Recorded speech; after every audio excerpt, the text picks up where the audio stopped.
Assalamualaikum warahmatullahi wabarakatuh.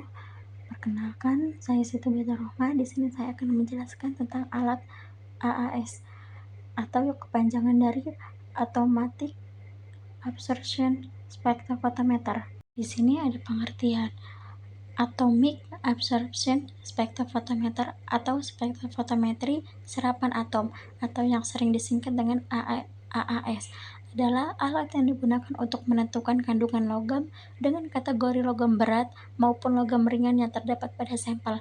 Terdapat beberapa metode analisa yang digunakan yaitu Flamage Basic, Graphite Fornage, dan Bias Flames.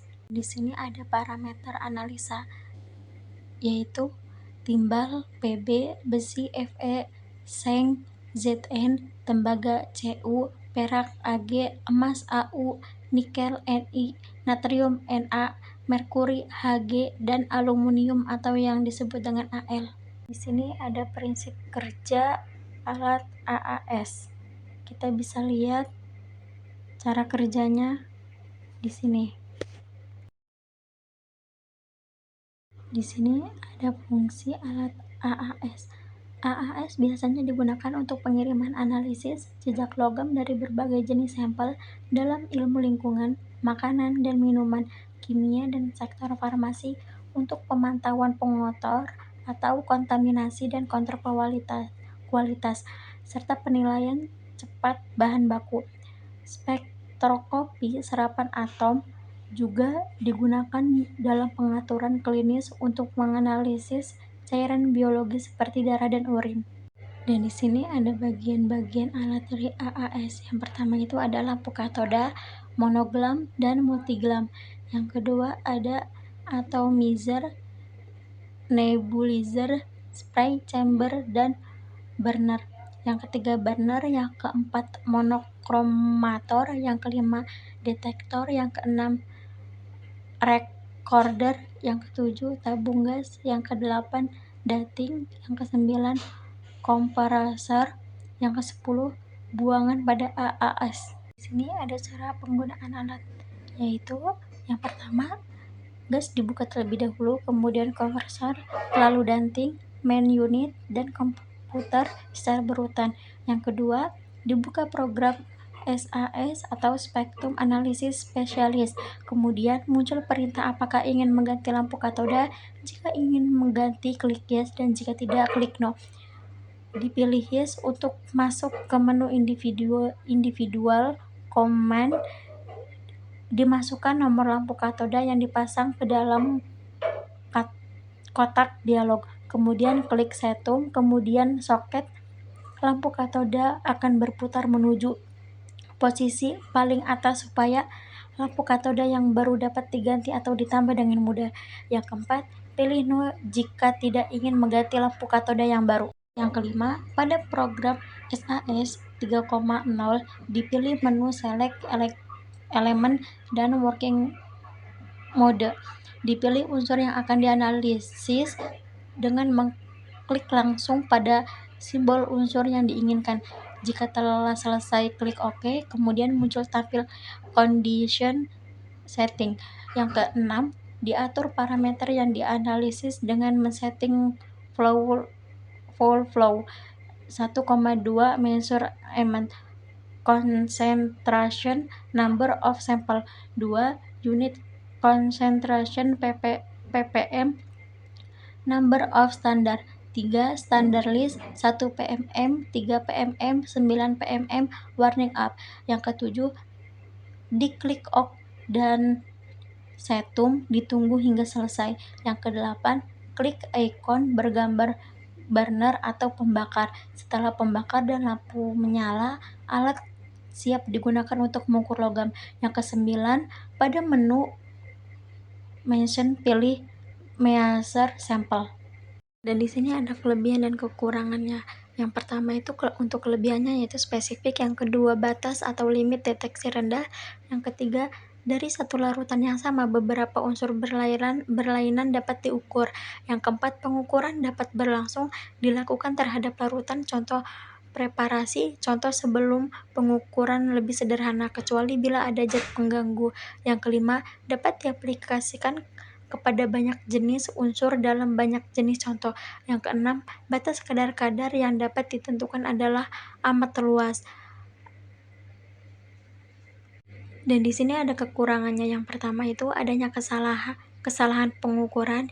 Yang kedua, kurang sempurnanya preparasi sampel seperti proses deektrusi yang kurang sempurna, tingkat keasaman sampel dan belangko tidak sama, kesalahan matrik. Hal ini disebabkan adanya perbedaan matrik sampel dan matrik standar. Aliran sampel pada burner tidak sama kecepatannya atau ada penyumbatan pada jalannya aliran sampel. Gangguan kimia berupa disosiasi tidak sempurna, ionisasi, terbentuknya senyawa refraktori. Dan di sini ada kalibrasi. Yang pertama itu ada akurasi panjang gelombang, yang kedua sensitivitas dan presisi absorbansi, yang ketiga itu ada linearitas absorbansi, yang keempat itu ada gangguan fotometri.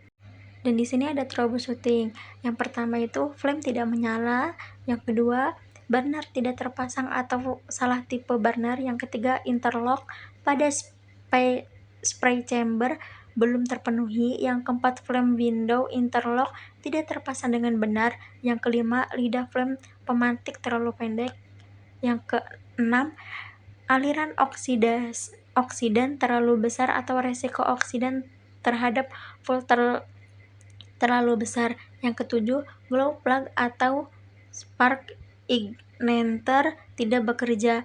Yang kedelapan, sensitivitas rendah pada metode flame AAS. Dan di sini ada pembacaan data analisis.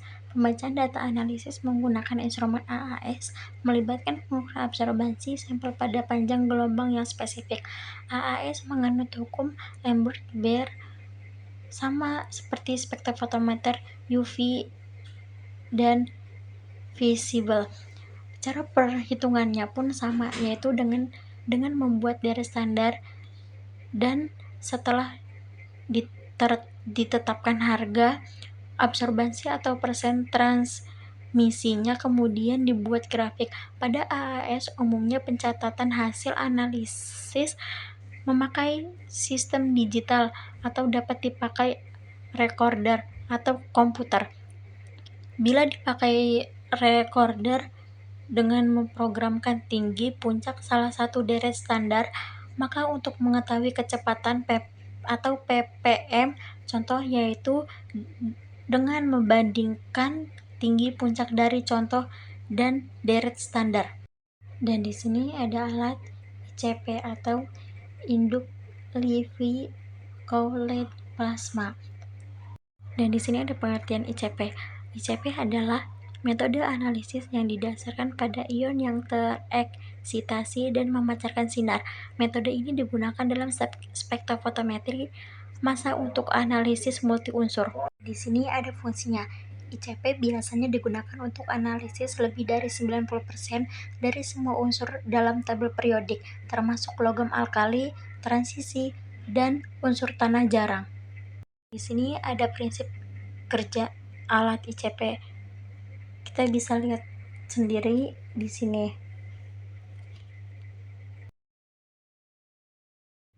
Dan di sini ada bagian-bagian alat ICP. Yang pertama itu ada pengkabutan nebulizer, yang kedua ada pompa peristaltik pump, yang ketiga itu ada saluran air drain, yang keempat overtorch, yang kelima generator frekuensi radio, yang keenam itu transfer optik, yang ketujuh itu mikroprosesor detektor, dan yang kedelapan itu ada komputer dan prosesor. Di sini ada cara penggunaan alat. Yang pertama ada preparasi sampel. Beberapa sampel melakukan langkah preparasi khusus seperti penambahan asam, pemanasan, dan destruksi. Dan yang kedua itu ada introduksi sampel. Unsur-unsur yang akan dianalisis dengan ICP harus dalam bentuk larutan. Larutan yang mengandung air lebih disukai daripada larutan organik. Dan yang ketiga itu ada pengukuran. Cahaya yang dipancarkan oleh atom atau ion dalam ICP dikonversi menjadi sinyal listrik yang kemudian digunakan untuk menghitung konsentrasi unsur-unsur dalam sampel. Dan yang keempat itu ada keuntungan dan keterbatasan. ICP memiliki keuntungan dalam keterbatasan kemampuannya untuk mengidentifikasi dan mengukur alat semua unsur kecuali argon dengan batas pengukuran sekitar 1 sampai 100 G/L. Dan di sini ada keuntungan alat. ICP memiliki sensitivitas yang tinggi yang dipengaruhi oleh temperatur alur listrik di sekeliling flames dan kevakuman spektrofotometer. ICP mempunyai ketepatan yang tinggi karena ICP mampu mengontrol suhu, gas argon mengalir stabil, serta dua panjang gelombang yang dapat dideteksi secara serempak. ICP memberikan hasil dengan ketelitian yang sangat tinggi. ICP memiliki spektrofotometer dengan resolusi yang tinggi. ICP dapat menganalisis logam-logam yang sangat tinggi. Pengaruh matrik lain sangat kecil. Range konsentrasi yang dideteksi ICP cukup besar. ICP sangat aman dalam pengoperasiannya. Di sini ada kalibrasi. Kalibrasi ICP dilakukan dengan dua prosedur, yaitu yang pertama ada kalibrasi detektor dan yang kedua itu ada kalibrasi instrumen. Dan di sini ada troubleshooting. Masalah yang sering terjadi pada ICP meliputi presisi yang buruk, sorry over, drift, batas deteksi yang menurun, dan ketidakakuratan. Untuk melakukan troubleshooting ICP perlu dilakukan perawatan preventif secara teratur, seperti membersihkan torch, membersihkan pompa tabing, dan memeriksa kebocoran udara pada transfer tabing.